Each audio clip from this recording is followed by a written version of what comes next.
Hi everyone, welcome to the Hey, Homespun Yak. Kyle apparently has a delay. no, you're talking to me, I thought. Okay, yeah. No, I wasn't. Oh, I okay. was talking to our vast audience, but Right. I understand with your mental challenges, it takes you a while to pick up on that. It does. Yeah, it's okay. Yeah, we were just talking off air, just generally about some like the empathy that people have to have sometimes when it comes to like if they want something and they demand an answer or they demand that problem that they have to be fixed in that moment.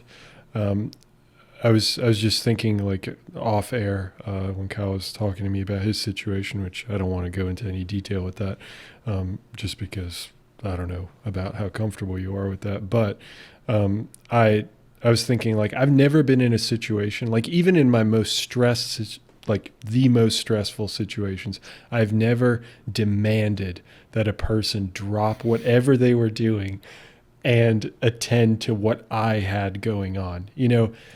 That's something that but there are a lot of people that are out there that do that have this like sense of entitlement of like, oh, I have this problem, fix it for me right now. And it's just like your existence is just like they have their own gravitational pull, and everything is just supposed to be sucked in towards them, and everything around them is just supposed to be this acquiescing to their demands. It's just I have definitely met people like that. And I mean, you can even go to like even on a basic scale, you can go to like a grocery store or something like that, and you can see people that have that type of mentality of Mm-hmm. whatever it might be about, like coupons or what it could be anything. And it's Yeah. just it always throws me off. I just don't ever understand that because that is I have never spoken to any human being on planet Earth the way that some people talk to, especially strangers or even people that they have like Mm-hmm. a working relationship with, or just like even casual encounters or whatever, and just have this sense of entitlement. It's just a strange feeling to experience that. Yeah, and I mean it carries over into like a lot of different arenas in the social media context and the political context as well. It's just like not being able to empathize or put yourself in someone else's position, like, you know, what would they think if I don't know. Just if I look at it from the political thing, it's just like, you know, obviously you have. I've done plenty of things where I'm like, I'll just dismiss a whole group of people or a person for making a political statement or being a part of a political movement, um, because it's just like on the surface, it appears as though the reasons behind them doing so are something that I could never understand. But, when you look a little bit deeper as to why certain people do those things, you're able to have empathy and maybe not respond so uh, shocked or outraged or negative or speaking down to somebody, even if you still wholeheartedly disagree. It's just like, I think people just need to really, take other people's considerations into account, when they,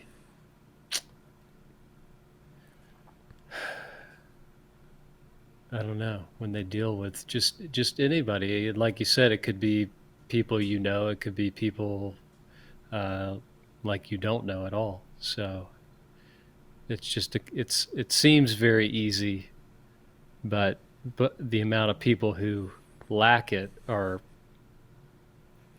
very high in number. Yeah. I wonder what in a person's psychology or in a person's upbringing leads them to this state of entitlement, essentially. Yeah, right. Like, Yeah. where they feel they can have a problem, sometimes self-inflicted, a problem that they caused on themselves, and they go to an institution, or they go to a stranger, or they go to someone who can fix that problem, and then they talk to that person as if with no sense of like respect or anything. It's just like, hey, I have this problem. I did it to myself. Fix it for me. Right. No, I will not wait 5 minutes. Right. You need to do this now. Yeah, I've done that before. As far as like, I used to have Fubo TV. I might have told this story. Did I tell this? I don't think so. Okay. I'm very curious. Fubo is like a streaming service that has predominantly sports, and I got it because I want to watch Premier League, and I want to watch, La Liga and all soccer leagues, and it provides you with that, as well as like a decent amount of like local channels that you would get from cable. And it would always have like Fox or CBS or Fox Sports. And I remember like I've always had issues with it, like just delays with it or glitches and stuff that were like very annoying.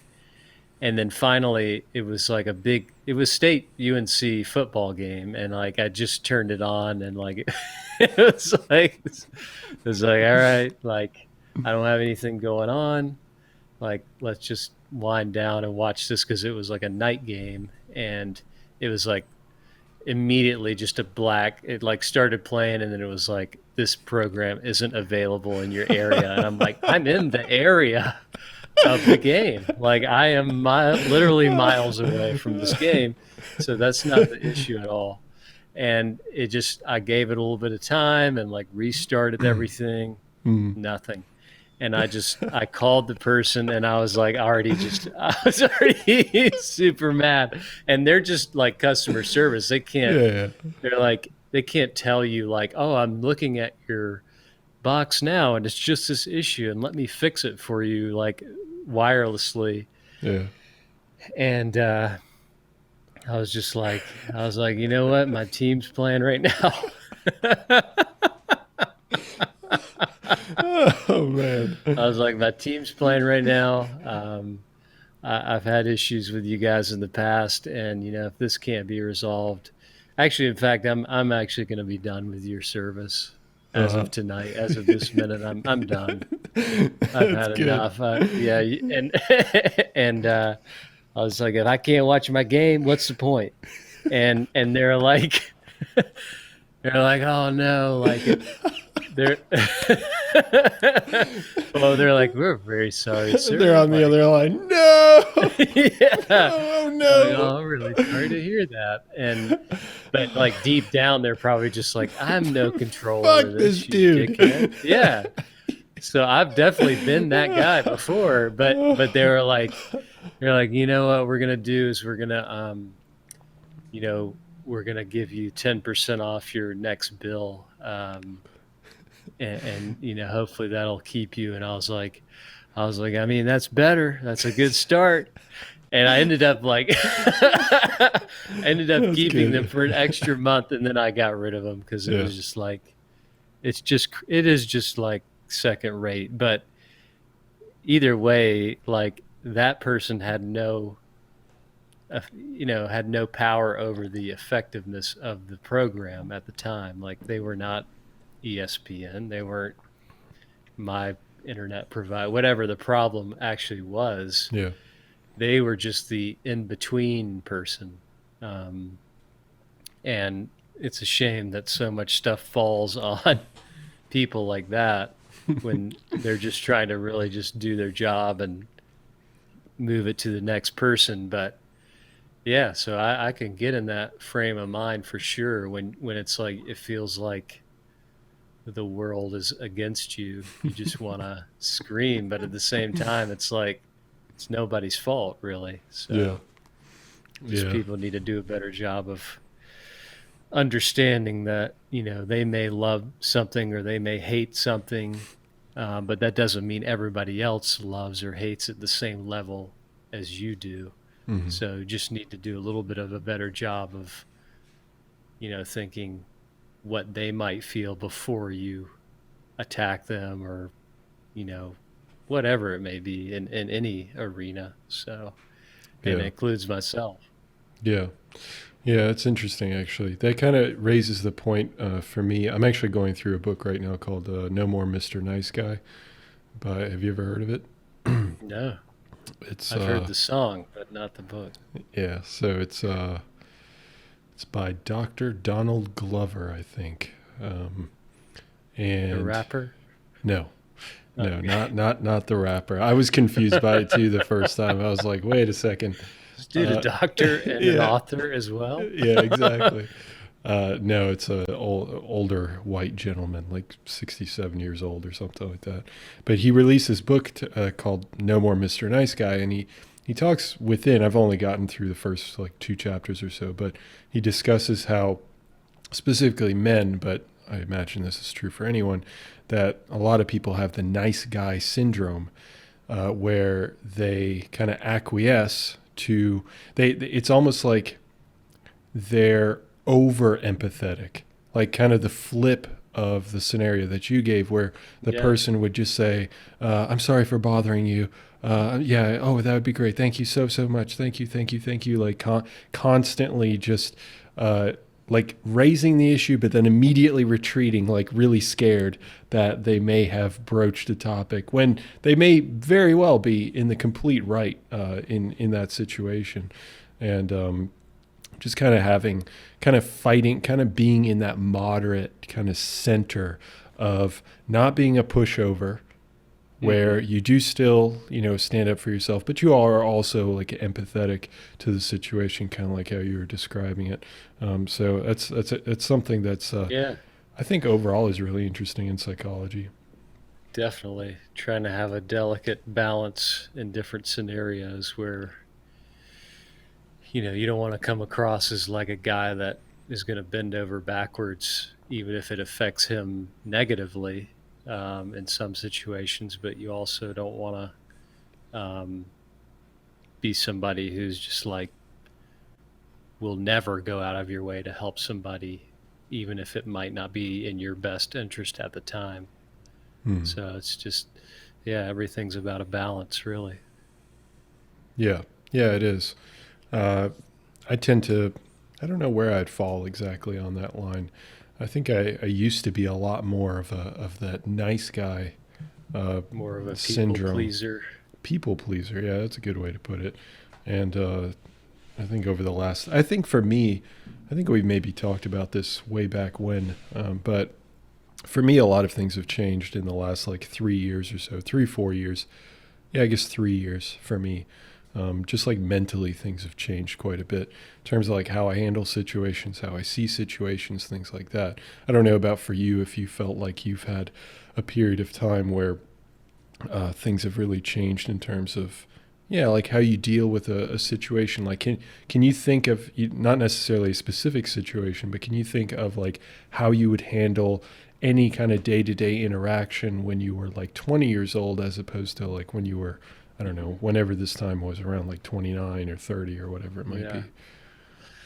Yeah. I mean, I think when I was younger, I wouldn't question things as much that might have been asked of me. And I would have just kind of blindly gone along with them in a work scenario, or really in an everyday life scenario, by more of an authority figure or something like that. I would have just kind of gone along with it without asking questions, and just doing it because maybe I was fearful of, if I questioned something, or if I didn't do it correctly or didn't do it in a timely fashion, the way that they wanted me to do it, or how they wanted me to potentially answer a question or respond to something, um, that it would uh, prevent me from moving forward in any way, whether it's career or social, whatever.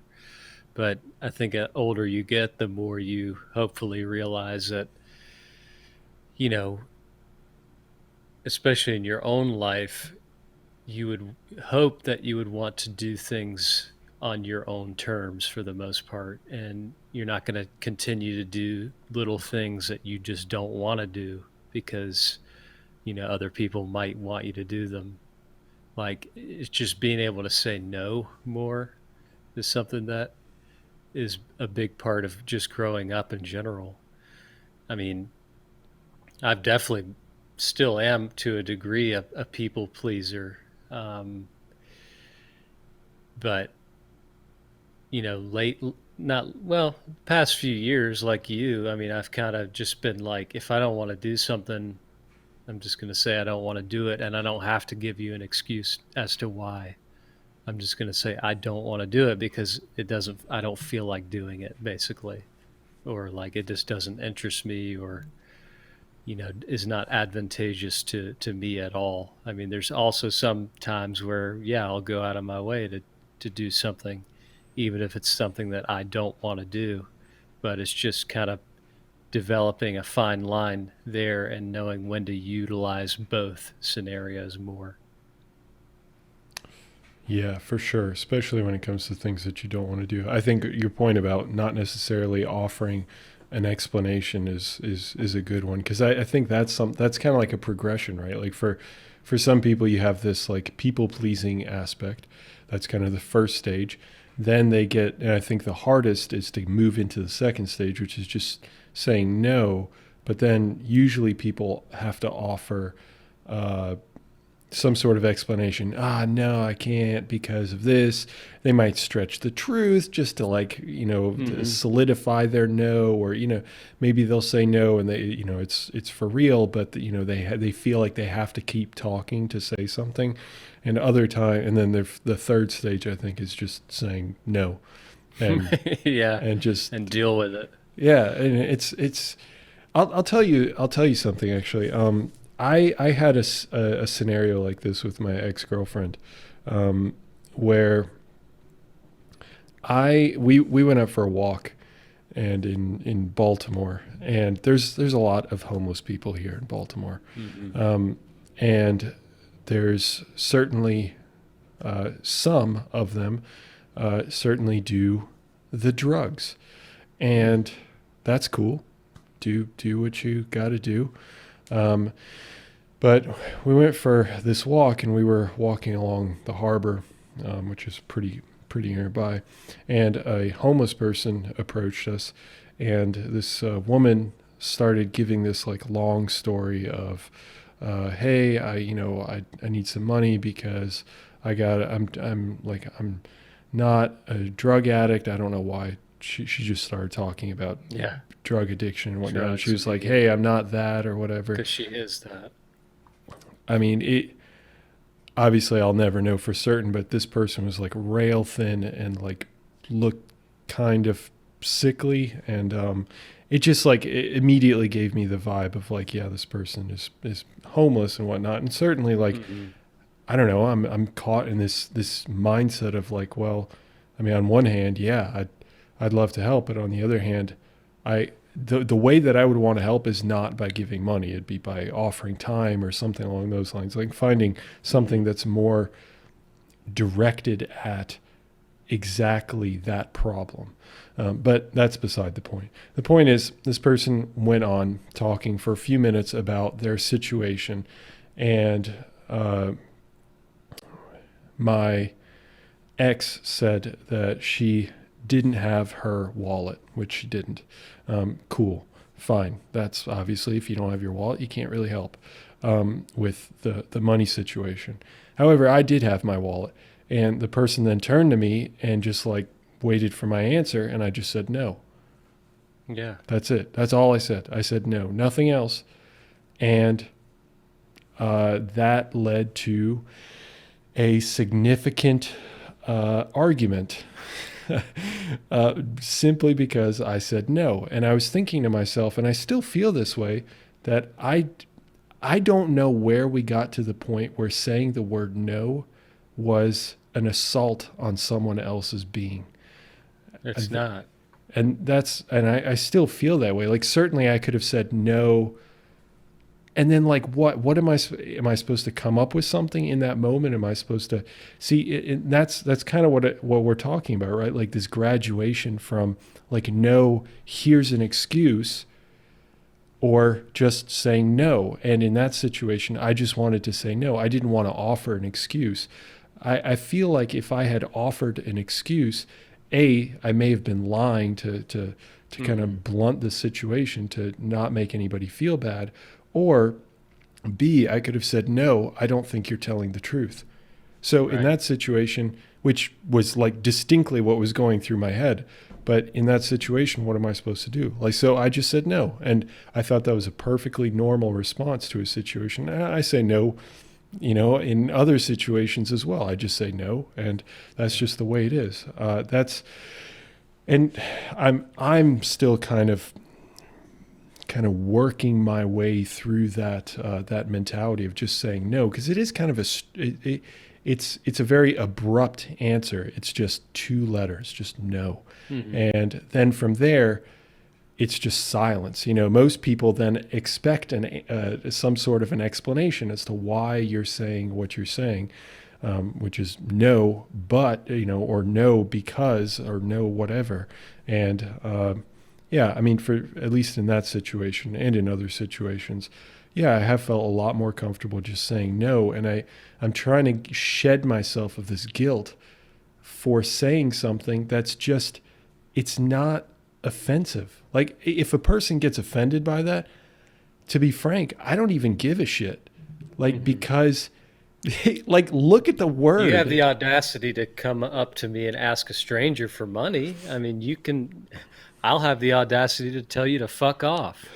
Like, I had a bad experience with a homeless person one time in Cameron Village. Really? And I was this was years ago, so I probably would handle it differently now, but it was like a random first date with somebody, and we were sitting outside at a restaurant, and this dude just rolls up in like a electric scooter wheelchair thing, and he's like got a cup of something and he's drinking it, and he just like stops right at our 2-top table outside the restaurant. And I'm just like, can I help you? And he just puts his drink on our table.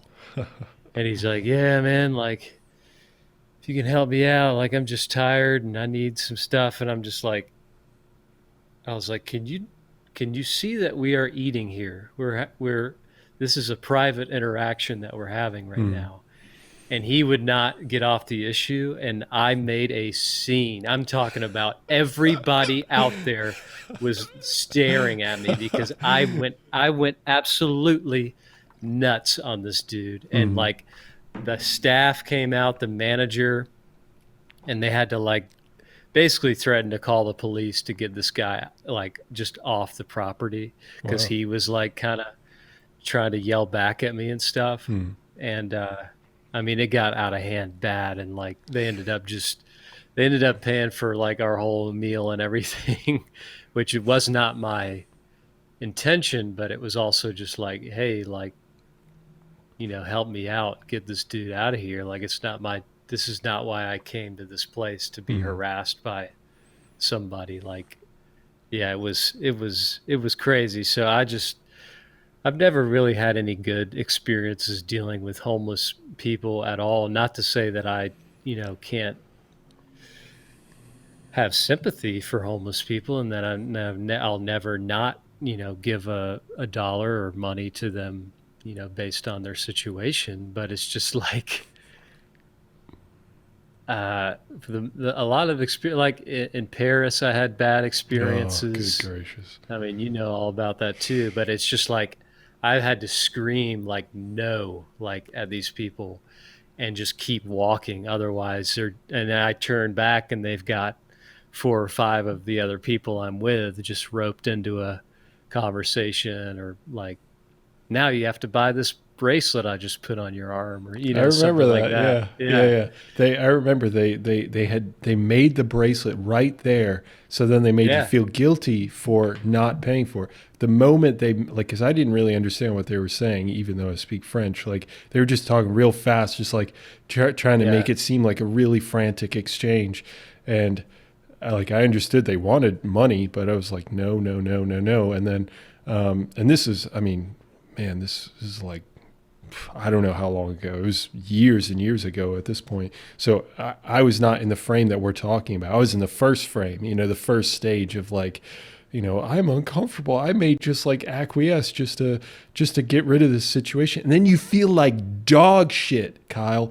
You feel like fucking dog shit when you end up doing something that you never wanted to do. Like in that situation, I think about that for like years. I'm not kidding. Years I think about that stuff. But anyway, he made the bracelet and he was like, okay, that'll be like 20 euros or something like that. Yeah. And that's when I was like, oh, no. And it's it's this giant African guy, and you're just like, oh, Jesus Christ. Yeah. Oh my God. Those scenarios, they weigh heavy on your mind for sure. And it's not like we're saying that we're never going to get, help the homeless or like screw the homeless, because people genuinely can't help it sometimes. And it's just out of their control. And like, definitely society and government needs to do a better job of helping them in some places, but it's not my responsibility to provide you with money, basically. Especially in that moment. That's part of the issue as well. It's not just like, and to be offended that I say no. Exactly. It's just like, it's wild to me. Right. Yeah. Exactly. Like I think it's a little more understandable if if I'm, like I was walking, right, or I was sitting. So I understand like a person just approaching me. That's cool. But, I still reserve the right to just like say no. And I'm not going to be like, hey, fuck off, piece of shit, like, or anything like that. But I'm just going to say no. But in your situation, like you were doing something, you were supposed to have, like you said, a private engagement.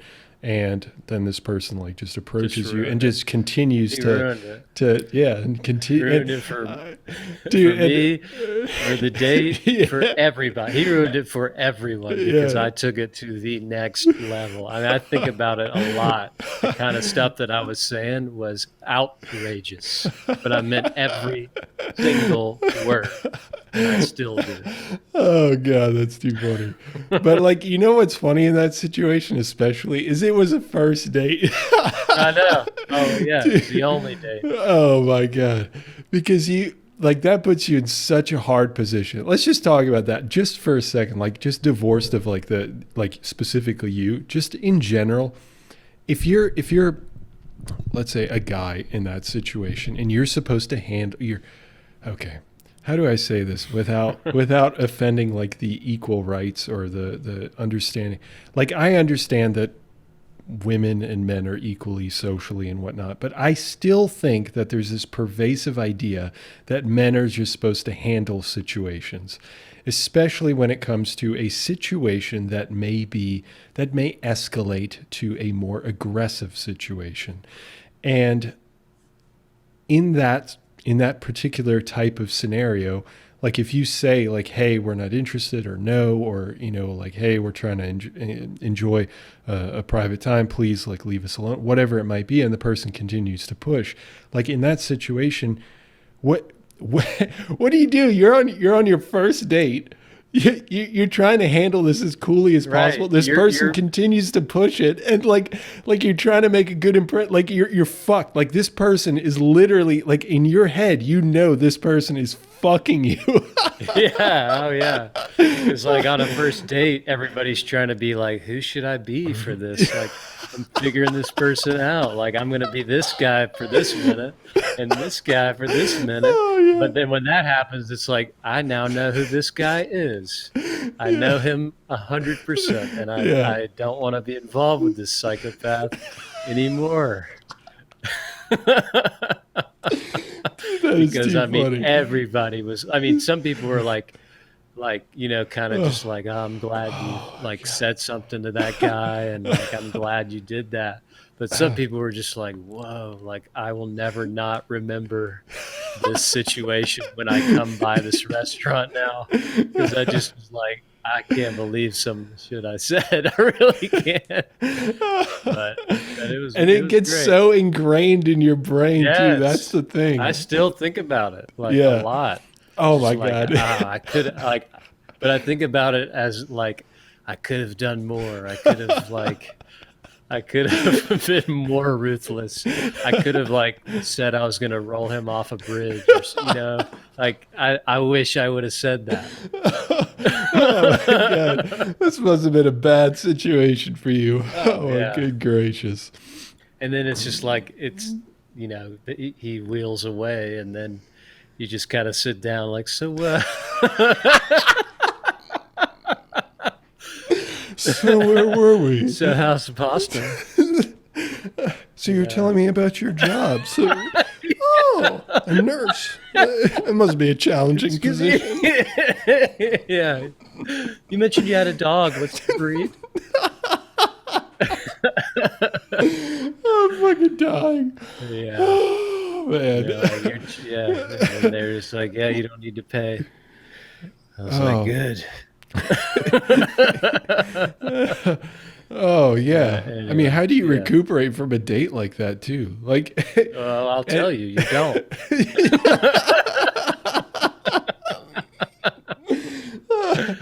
Oh man, oh man. People, do not. You should have handled that differently. Yeah. Well, nobody said shit to me after that. Oh yeah. Everybody's like, I don't want to talk to that guy or tell him off in any way. But yeah. No more Mr. Nice Guy. Pretty much just flipped the switch, and I was like, man, I just went to a wild place that I did not know I could go. Man. Yeah.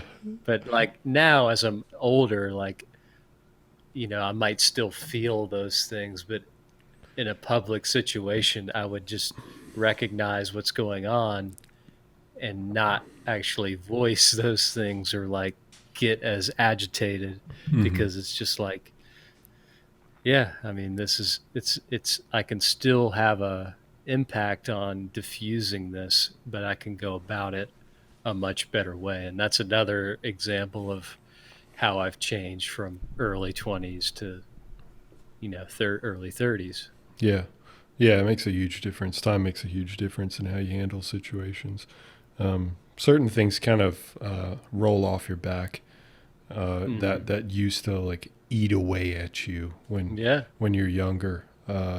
And I mean, obviously you said that you would have handled things differently had it been now. But I do think that in those kinds of situations, I'll be honest, as tough as those situations are, I'm not necessarily talking about that specific instance, but it's nice to know that within you've got some fight.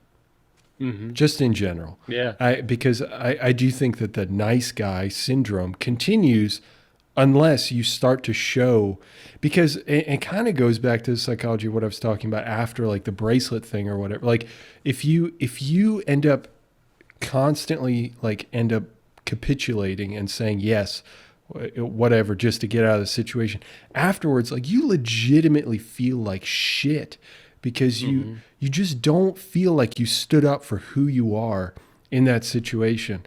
I mean, certainly there are more like mild ways of standing up for yourself, but just even if it's like in this raw emotional state, it shows you that you're not going to, at least for the rest of your life, be this doormat that's just going to accept whatever, a person just pushes their way into the situation, and then they're being rude in that situation, or they continue to badger or push, or it doesn't have to be with like homeless people. It can be just in general, like if you're at a bar or if you're, wherever it might be, if you're at work or, whatnot, just having that fight inside of you is something that you need to realize early on, and it may not come out in the best ways initially, but like as you realize it and you hold on to that feeling and you understand that's inside of me, and if you can start to cultivate that to a level of like to actually defending yourself in different ways once you get older, I think that's a really powerful thing. I think that's absolutely necessary for a lot of people in general, not just men. I mean, obviously women as well, which, I mean, I would, we really should have some women on the podcast because I would love to hear like people's experiences on that kind of like, because men are sort of taught to be kind of brutish in a way, right? Like to eventually, fight for yourself and to be Hmm. dominant and all these different things. Some of that is certainly social constructs, but women, on the other hand, are fighting against these other social constructs of like, you should be more, you're less dominant and things of that nature. So like, I'd be curious how women feel in those situations. Like if they feel like they have this like burst that comes out of them as well. Yeah, that would be very interesting. And I just think that, anger is an emotional expression that everybody has the potential of showing. And it's just something that humans in general have developed over time and I guess evolved with is anger. So there must be scenarios where anger actually is useful. I mean, if you want to channel your anger into more useful ways, it's always the best route. But as far as like being on the defense or protecting someone or going after something that you care about, I think you can use anger to fuel you in more positive ways. It's probably more difficult to do, but I mean, why do we get angry in general? Like, why is that an emotion? Yeah. Unless it's not, doesn't have some sort of use. You would think, right? Yeah. I mean, Yeah. why would we have it? Why can we access it so easily too? That's Oh, yeah. another thing. Why does it just erupt? It just comes out of nowhere. It's just like, you're angry, just like Yeah. within milliseconds. It's just there, and then Yeah. suddenly you just like put like all the forces in your body like holding it down. I know. Just make sure that it doesn't do And anything. then you think of other things in your life that make you mad or upset, and that adds to it really Mhm. quickly. Sure, sure. But, but yeah, I mean, obviously you want to recognize when that anger occurs and kind of say, is this actually useful to me right now? And can I, is it worth being angry over and things like that? But like you said, I just feel like sometimes, expressing your anger can be a good thing when you're, defending yourself or defending someone you care about or defending a cause that you care about that you feel is unjustly done to you or somebody you know. Mhm. Then you can be angry and do something about it because of that anger that is inside of you. So anger, I don't think is always as negative as people want it to be, but people don't usually want to be angry, so I get it. Yeah, it has entered to a point where it's become kind of a taboo subject to talk about anger. It's a really interesting subject for me. It's something that I've been fascinated by for a while now. Ultimately, knowing how to deal with your anger is of paramount importance. So I get that, and especially when you're younger, like even in your teenage years, you don't know how to exactly handle it. I certainly didn't know how to handle it, um, and then that's something that kind of builds over time. You learn more about yourself. You learn how to handle your anger and things like, and how to channel it in these kind of more constructive ways.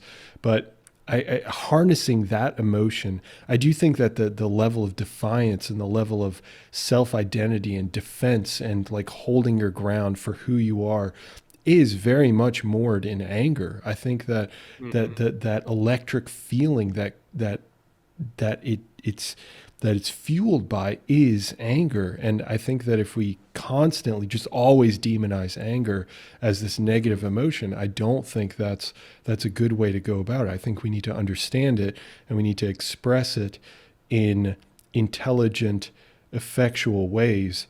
But to completely ignore it or to say that that's immediately an unhealthy reaction or unhealthy emotion is I completely disagree with that. I think that Yeah. that ends up breeding people that don't fend for themselves, that don't stand up for themselves. Because you put a person with a sense of who they are, they're going to have these kind of lines in their head of like, if you transgress, if you push against this line, if you cross this line, then I'm going to get angry. Like you have this feeling of like, this is, you're pushing up against who I am, and therefore I have a reaction to it. And that's important to understand those lines, that structure of who you are is so important, because if you don't, people walk all over you all the time. It's always going to happen. And that goes all the way back to the Mr. Nice Guy thing. And I do think that that's something that builds as you get older. You get more of a definition of who you are, and you get more of a definition of how you're going to handle situations if they were to arise.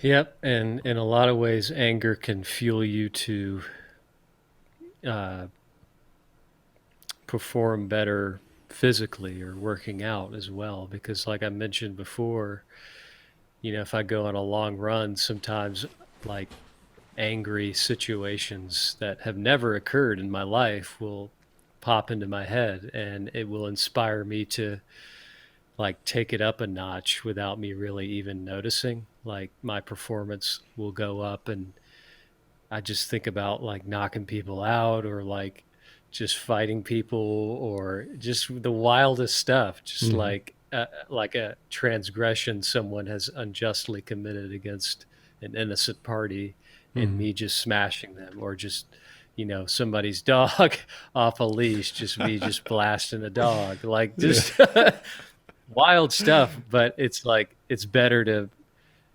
work through that via a workout or a run than to just let it simmer in your mind when you're stationary too. Oh yeah. Yeah.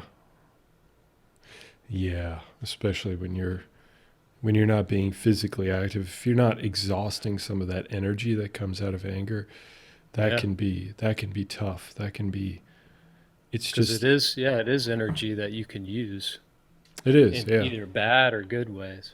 Yeah. Yeah, absolutely. And I do think that like as you get older, you learn to cultivate it to be, better and better, to come out in better and better ways. Hey, I mean, I first started lifting because I was upset. I was angry, about a, a breakup when I was 19 and I haven't stopped lifting since, Yeah.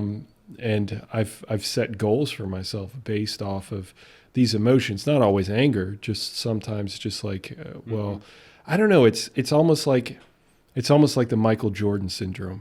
Yeah. And what you're describing, I think, is very much like the Michael Jordan syndrome, where you just pick fights for no Yeah. reason whatsoever. Just And create stuff. yeah, and I don't mean that like you pick on your significant other, you pick on your friends or anything like that. I'm not saying that. I'm saying you just create these Yeah. things in your head, and then you're like, God, fuck that situation, and then it's just the electricity just starts building up Yeah. inside of you, and it's like you can't fall asleep, like you're just obsessed with just wanting to prove whatever scenario you just created wrong in every Yeah. way. And that can Yeah. fuel you for, I mean, for me at least, it fueled it. I've been in situations where it's fueled me for years, and Hmm. it's grown into some really incredible things, and I've been super thankful for that. But I don't know. Like, do you think that's something that everybody possesses, or do you think that there's a threshold that people have to reach, and that threshold is different for people? Like, what do you think about that? Yeah. I think everybody can possess it. But a lot of people don't want to maybe face it head on because they're too scared of what they might find out about themselves. Um, and it's just easier to not listen to those voices in your head, or see how far it can take you. And because it's, you could go a wrong way with it too. But um, like, I mean, it's definitely the Michael Jordan effect, because like I'll just find myself thinking, like while I'm running or something, just saying like, these people like think that you're this or that, or like they think they know you, or they think they're better than you, and like they're not. Like, fuck those people. And it's just like, I'm not thinking about anyone I know or anyone that's even real. It's Hmm. just like these feelings come up in my head where it's just like, I don't know, nobody wants to give you credit or anything like that, but you have to like prove that you're better than these people that you've just made up in your head. Right. And I don't know why. I don't go out thinking like, all right, I'm going to go and create a situation where like is going to inspire me to get mad and get motivated. It just happens in my head. And I don't, and so it could be different for everybody, but I'd like to think everybody has the potential to channel something darker or something that they just have not wanted to really deal with in their past or in their mindset, that, you know, if they did, they would be able to hopefully eventually be a better person or perform better because of it. But it's definitely scary to realize what you're capable of thinking and doing. Yeah. Oh man, yeah, it gets me amped every time I think about it. It really does. It happens. It happens on a semi-frequent basis, and Yeah. I love that electricity. If it's healthy or not, I don't. I think it is if you can channel it correctly, because ultimately, I know, like for example, I know I'm not a violent person, or I know that um, I do handle things well, even when I'm angry. Hmm. But I don't think that I could. I don't. I know for a fact, actually, I could not trade my anger in for a more docile version of myself, because I don't Hmm. think I would be who I am if it weren't for that energy that gets built up from that anger. The only time I have Yeah. real troubles with it is when I'm trying to go to sleep. Yeah. I've had Same. times when I'm just like I'm so amped up, my brain is just racing, and it's Yeah. just you just want to take every day. And it's just like I can't believe the day is over. Like I need to be doing this and this and this Yeah. and yeah, it's Yeah. just That's true. it's a fascinating process. Yeah. I mean, I think when people look at you or I, they would, you know, normally think that we're pretty calm and level headed people and just like more probably introvert and more just think before speaking and not as like outgoing. But I think also like when pushed, like you probably don't want to you probably don't want to deal with us if you're going to push us like to a point of exploding. Because it could be a lot, it would surprise a lot of people probably. And not that we're holding anything inside like just waiting to explode any minute, but it's just No, like a lot of people get that sort of energy out just by way of their personality. And so if it's they true. go off the Yeah, handle, it's like, oh, that's just them being them, or if it was one of us, it'd be like, okay, alrighty. Like, yeah, just kind of more, wow, I didn't yeah, expect that. yeah. It's a bit of a shame, honestly, because um, I think in those situations when you're branded as this calm individual, which is great. Like I want to be calm. You're calm. That's great. That's something that I certainly strive for, because I like to be even keel and try to present this like, oh well, if you've got a problem with me, you can certainly present it, and I'm not gonna you know jump all over you. I'm just gonna try to understand your perspective and all these different things. But like even in this kind of intellectual atmosphere, yeah, I mean, you can have these bursts of energy of just like you just have this energy that you need to release in some way, if that's like working out or whatever it might be. And if some of that energy just seeps out, like you in whatever way it might come out, that's still like not harmful in any way. I mean, people definitely do look at you and they're like, "Oh, okay." And it's a weird, it's kind of, it is very unfair, because if you have people that are loud in general, and they have these outbursts of whatever it might be, excitement, anger, whatever it might be. People are just like you said, they're just like, oh yeah, it's just part of their personality. But if you're quiet and then you go to this more outburst mentality, the delta there is so large that people end up scared of you, or they end up just turned away by that, and they think that you're holding this in always, which isn't the case. Like it can just sometimes come out because you feel it. Going back to the very beginning, you feel like you're being treated unfairly, or you're being treated like, whatever it might be.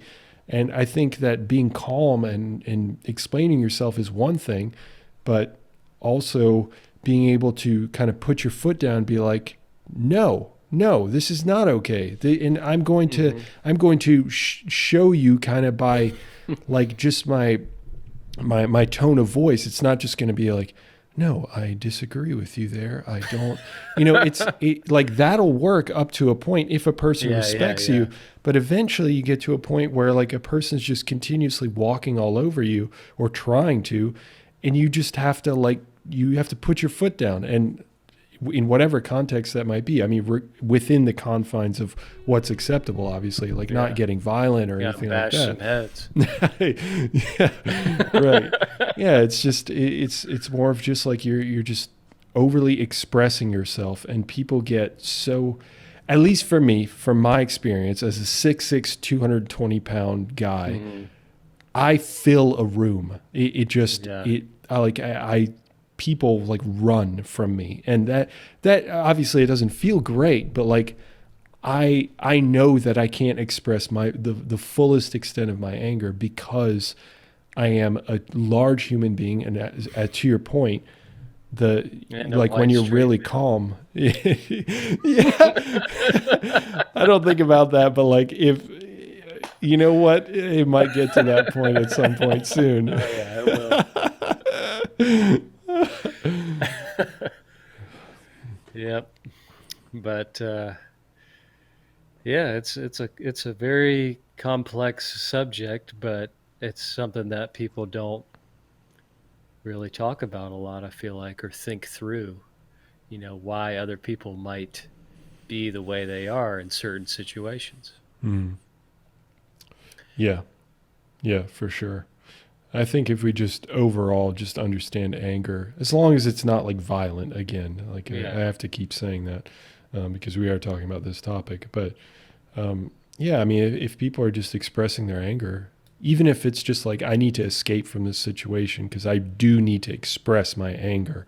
I need to like pump some iron. I need to punch a bag or whatever it might be. Like I need to do something to expel this energy. I think that's a conversation a lot more people need to have. And I think that people need to be, in general, more understanding of that, the value in that expression. That is, I think, one thing that anger is not, is a situation, if it gets to that level where it's like this explosive anger or this explosive energy, it is not a situation where you want to sit there and try and talk it out.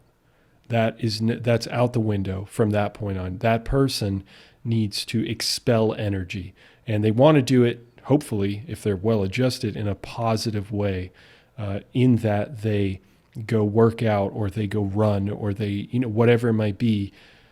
And we need to have a bigger conversation around that. I think it's so important that we get to that point eventually. Yeah, because anger management is something that everybody can benefit from.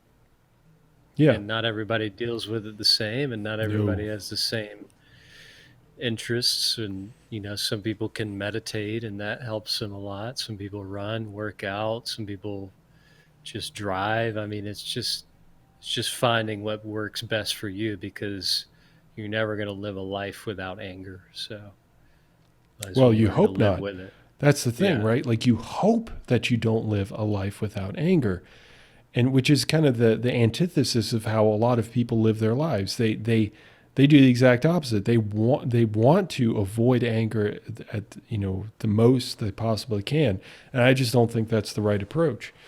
Yeah. Is Yeah. there a fine line between passion and anger?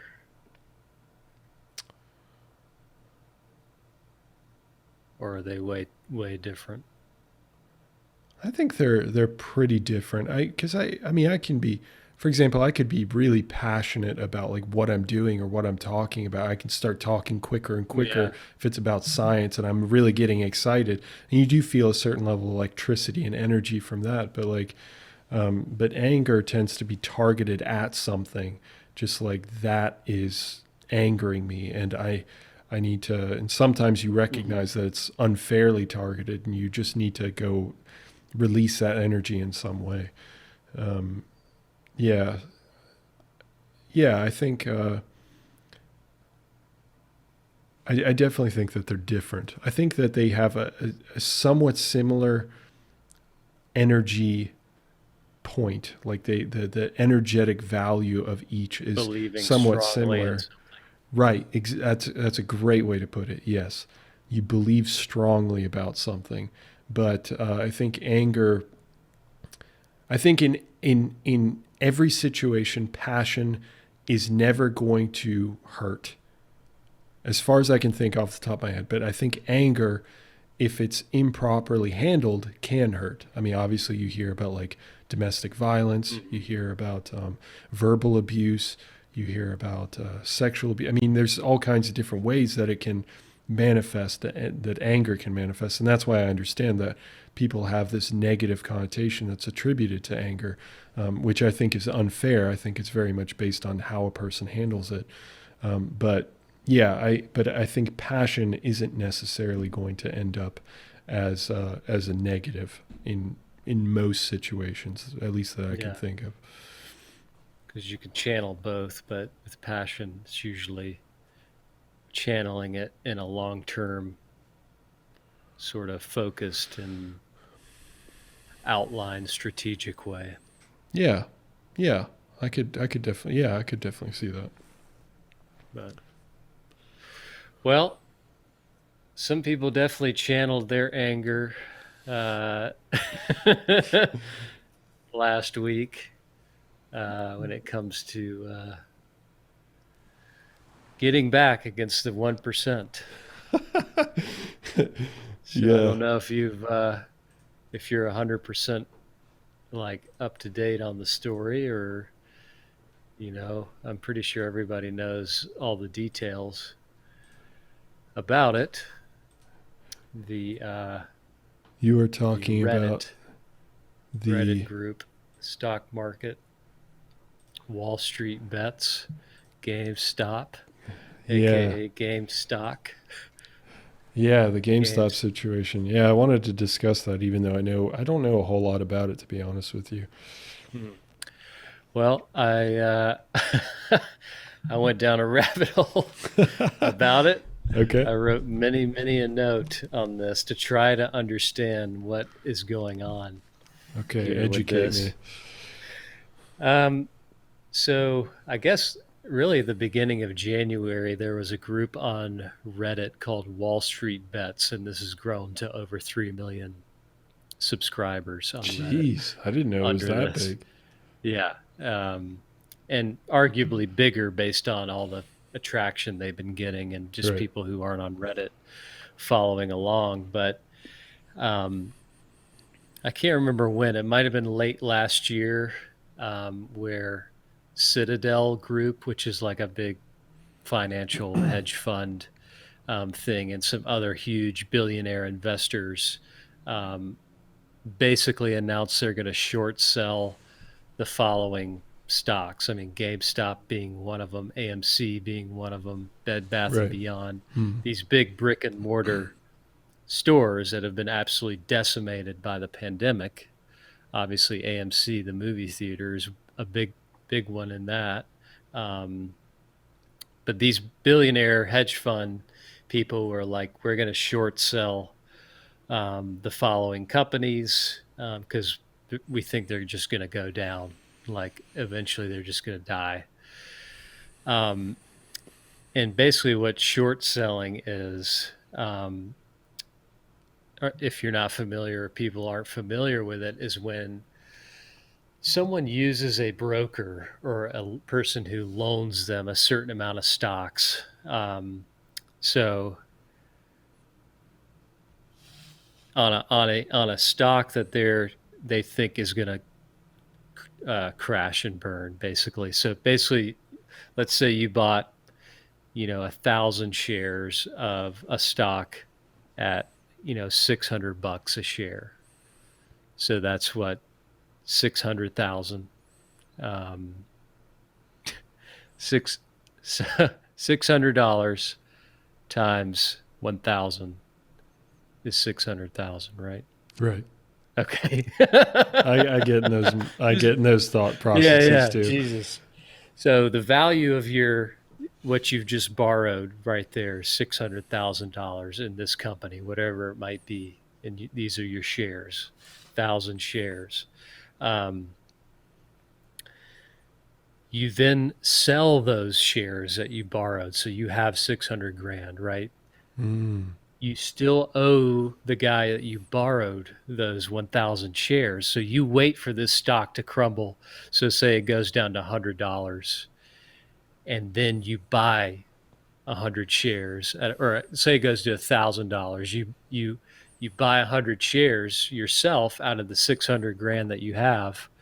That only costs you 100 grand. You then give that guy back those 100 shares. You have $500,000 now.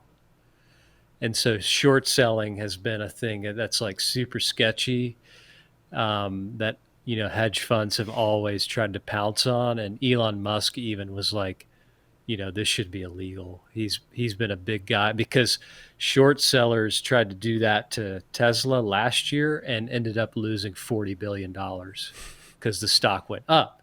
And so they saw these people doing this, the Wall Street billionaires and the hedge funds and all these people that are like, AMC is going to go down and we're going to take a huge position, like, billions of dollar position on this. And they're like, what if we just got everybody together and just bought the shit out of GameStop and AMC? And they were like, yeah, let's try it. And they did. And hedge fund people started losing billions of dollars because now they had, like 100,000 shares in GameStop at, $20 or $5. They see it go up. It went up last week to $467. So within a year's time, it went up over $460. And that all happened like in 1 or 2 days, where it was like a rocket ship, monumental. So all these people who are like, it's about to just die completely, now they owe like an insane amount of money. So like, apps through that you can buy shares from, like Robinhood and place like this that I have an account with, they saw this going on, and of course they are in the pocket of of these hedge fund people. And I don't know exactly what happened, but Robinhood was like, you can no longer buy AMC, you can no longer buy GameStop, like you can sell it, but you can't buy it. And then people went nuts. It was like blatant, right in your face, like, this can't be legal, but they're doing it so that their billionaire friends can get out.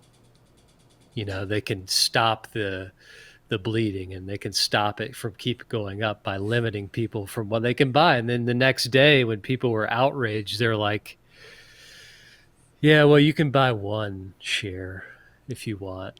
And it's just like, wow.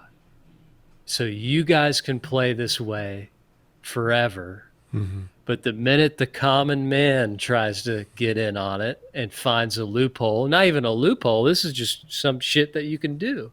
Yeah. It's not fair anymore. And like, you guys need to focus on, like, getting in, like, the people literally came on like these news programs, these talking head suit dummies, and they're like, I just worry that people don't know what they're doing, and they're influenced by social media, and they really need to go on a walk or get in shape and change their lifestyle, and like let us worry about it. And like you just know it just shook them to the absolute core. Like people from Citadel like had to get off Twitter and stuff because people were just like just burning them up, just like with all these memes and everything. The Like internet we're was going the to the internet. moon. Yeah, like people were just like, oh, like there's all these memes of like William Wallace. You know, he's like, Yeah. oh, Yeah. and like because they saw AMC like going down again, and everybody's like, don't sell, like, don't sell. Right. And it's just been an amazing thing to really see happen. That if people really unite under a common cause, you can achieve things. And the internet, yeah, it's bad for a lot of things, and it's been negative for tons of things. But this one time, it's like people really came together and kind of shook up Wall Street big time. And it's pretty cool to see. It's still going on in a way, but you hope it continues in some form or the other. But it's just been hilarious to watch people celebrate or either just like completely fall apart.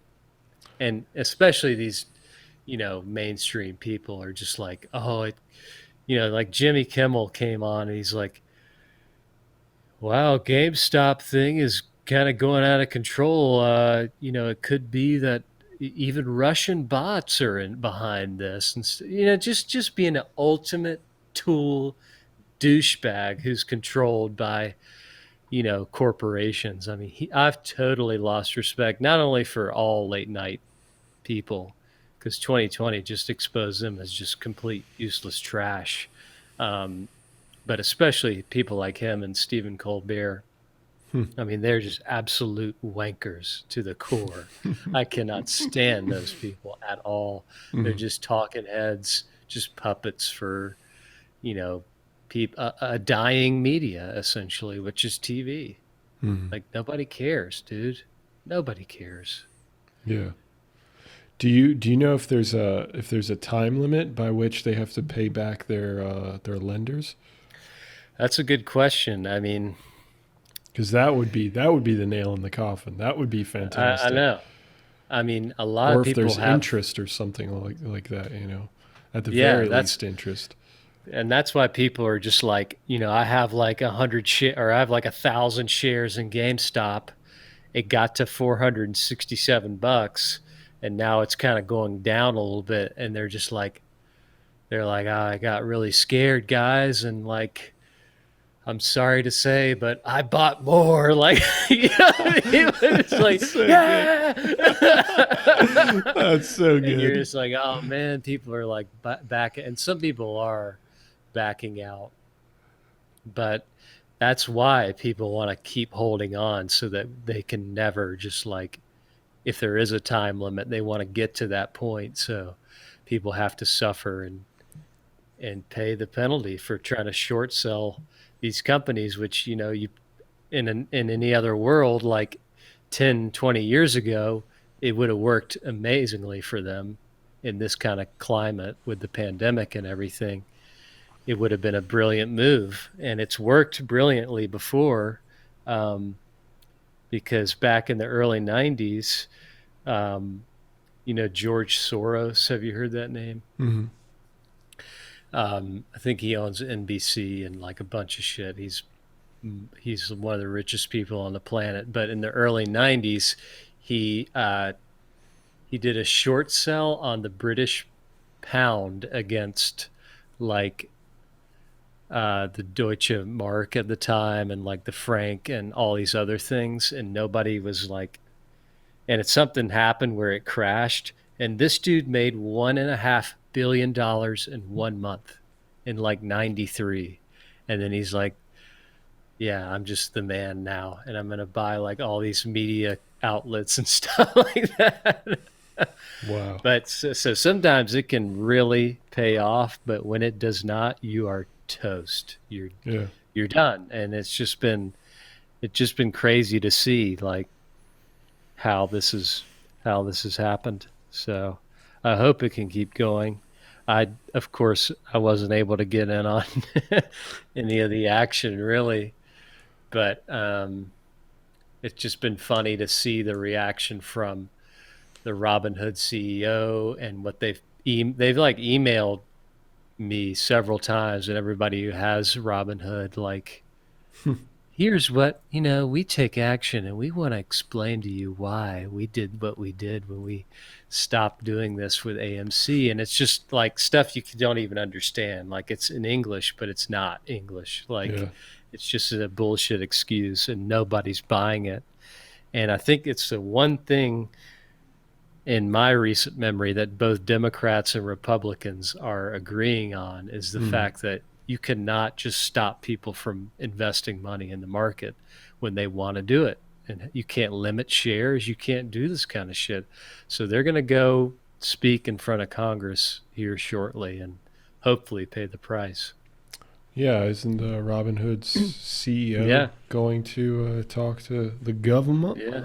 Yep. And when both sides of the aisle agree on something, I mean, I can't imagine this dude's going to get lit to shreds. Yeah.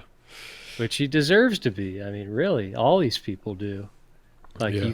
you can't have it one way and then when it works against you, complain and change the rules, just in broad daylight. Like, nope, you can't buy this anymore because you don't know what you're doing and you're stupid. And it's like, wow, that's just going to encourage people to keep doing it with every other little thing. So, Right. you love to see it, really. Yeah, I'll be so much more interested in if if there's actual timetables, because otherwise, like, I think it's a great moment, but I mean, beyond that, like, that's all it's going to end up being if these billionaires don't actually end up losing money, if they just wait it out and wait for everybody to sell. I mean, I suppose that I suppose GameStop's stocks are still going to be somewhat elevated from what they were probably for years, which is great, but like, still, I can't imagine. It might not be enough. Yeah, they've saved GameStop and AMC for like at least another year, because AMC was on the verge of just collapsing basically, and they're like, well, we're going to be here for another year. Like, people might not be able to, come and watch movies, but we're going to be here. Yeah. It's kind of cool that they saved like certain and like GameStop is one that, like, close to our hearts too, because like we waited in line for games and just bought games there at the mall and everything. So yeah, it's kind of cool to see. But currently GameStop is at $85 today. $85 for one share, and AMC is at $7. So they're definitely GameStop going back got down. up to like 400 or something like that. Oh, it did. It did just last Thursday. Just last Thursday it was at 468.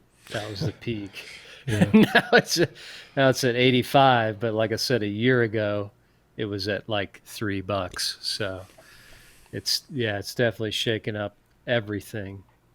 And like Elon Musk, like I said, was getting in on it, and he was like, tweeting in support of all these people and in support of this new crypto Dogecoin, which is like, it looks like a meme, like of a little dog.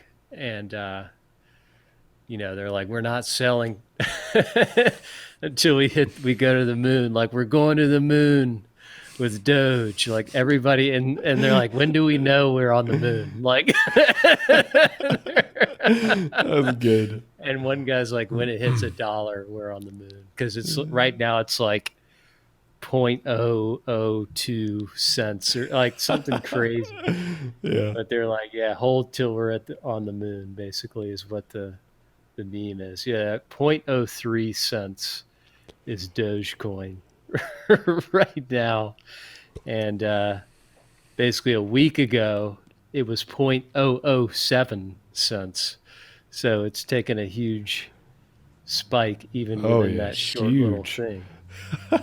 So they're like, yeah, we're holding till we go to the moon. I mean, it's just like, it's truly people who don't know what they're doing, but have made a huge impact. And it's just at this point, it's like, we're just going to be trolls now and just.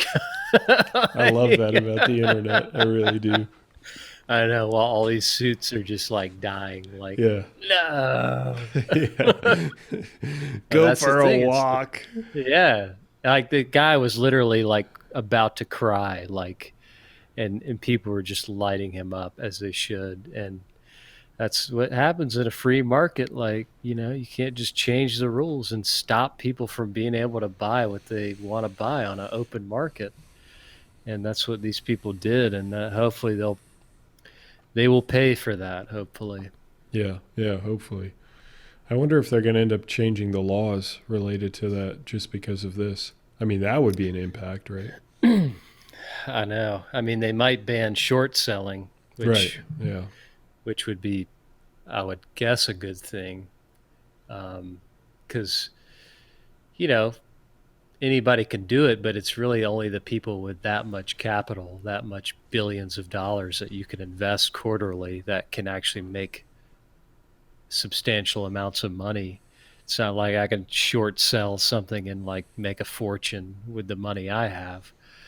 But yeah, it's definitely going to be interesting to see, and it just made me think about um, you know investing more and looking at the stock market and trying to understand. Not that I am gonna do these things, but it just made everybody a little bit more conscious of how impactful that really can be, and thinking about things that you have that might be of value in the future, like Pokemon cards or baseball cards or basketball cards. And those seem to be, I'm doing research on those now, and seems to be something that's kind of coming back as far as a potential like value, money driven investment opportunity now.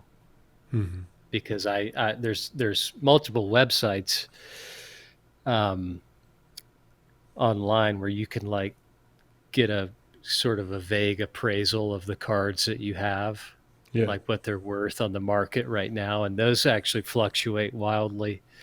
It seems like daily. But I've still got my Pokemon cards, and I have them with me now. And I've got 29. Well, I've got 31 holographic cards, and you would think those are the most valuable Hmm. cards. And basically wrote out a list of all the cards I have and what the average value of each card is.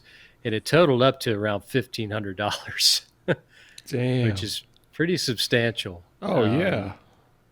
Way more than I thought. Now can I get all this money if I tried to sell them on my own? I mean, I don't know. Maybe I would get more, maybe I would get less, but it's just interesting to know that that's what it's kind of sitting around right now. Just my holograph, and I've got hundreds of other cards that are, you know, not holographic, but I'm assuming are worth money too. Yeah. Um, so it's just interesting to, maybe if I wait even longer, will they grow in value? I really don't know. And it'll be interesting to see when I look at my baseball and basketball cards from my parents' house, which they still have, to see if there's anything there as well. Yeah. Yeah. I still have all my Pokemon cards as well. Uh, and I have a ton of Yu-Gi-Oh cards, although I doubt that those will be as impactful for a while. And yeah, I've got a bunch of basketball cards as well. I got some Michael Jordan cards and some all kinds, Patrick Ewing, all kinds of Yeah. stuff. So that'll be really interesting. I'll be curious how that turns out. Yeah, I know. So it just causes you to think about a lot of different investments that you didn't really even know that you made at the time, but if you still have them, they're worth something now for sure. Yeah. And my mom texts me a picture of my, like, I have like a whole box of baseball, basketball cards, and like there's like a little holder for one card at the top that like flips out of the box, and it was a Derek Jeter rookie card.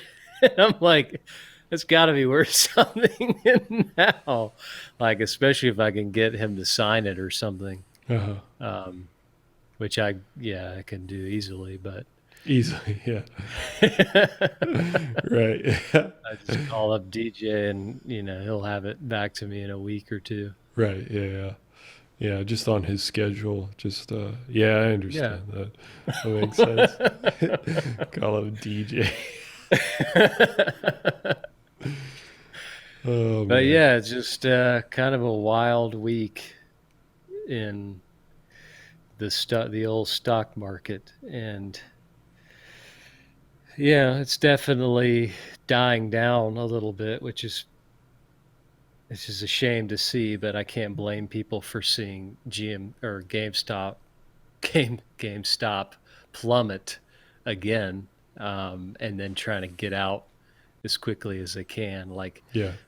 the president of Barstool Sports, I think he had like, he put like over $2 million in GameStop pretty early on, Mm. because he was kind of one of the main leading, celebrities behind this whole movement. And today he was like, I had to get out. Like he's like, I lost $700,000. Wow. So I just had to get out. But it just sucks because you just feel like those suits are always going to win in the end because they have all the money. Yeah. But it will be interesting to see, when they have to go before Congress, what they have to say, which it'll just be a bunch of bumbling nonsense like the emails they keep sending. Mm. I'm definitely saving those just because it's just like, wow, you're trying to justify something that is clearly illegal, most likely. So Yeah. Yeah. I'd love to see what's going to end up happening to that. I think out of anything, if anything were to be permanent, just the fact that they were able to be exposed and for them to yeah, have just shut down the buying of these stocks is at the very least extremely fishy. But I mean, it exposes them quite a bit. So yeah, that's what I'm most interested in. yeah. They prevented them from buying another yacht, so that's probably a win. Yeah, right. I mean, once you get to that level, that is basically it. Yeah. Yeah, yeah. I can't imagine also like buying like GameStop at like $350 or whatever, right?